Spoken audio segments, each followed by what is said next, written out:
walillahi ala nnasi hijjul baiti man istata'a ilayhi sabila wa man kafara fa inna allaha ghaniyun 'anil alamin.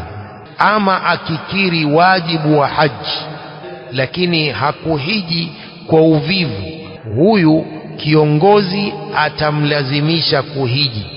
Ama akikiri wajibu wa haji, anakiri kwamba kuhiji ni lazima na ni moja katika nguzo za Uislamu, walakinahu lam yahujja takasulan, lakini hakuhiji kwa uvivu, anaona tabu ile kwenda kule kutoka Maka mpaka Mina, anafikiria mimi natembea na benzi huko alafu nene kwa miguu kutoka Maka mpaka Mina, alafu nikifika kule foleni vioni.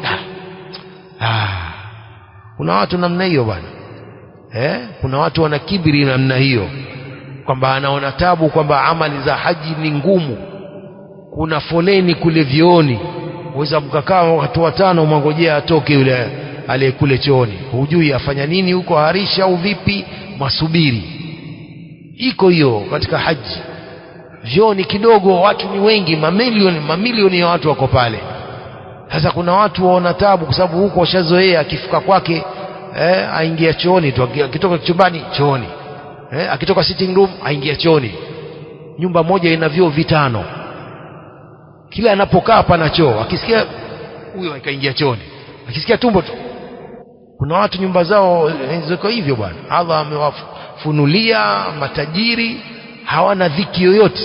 Sasa Allah akakupa neema hizo, alafu wewe waona tabu kumtii Allah na kwenda kuhiji kwa ajili ya Allah, wakati ndiye aliyekupa uwezo huo.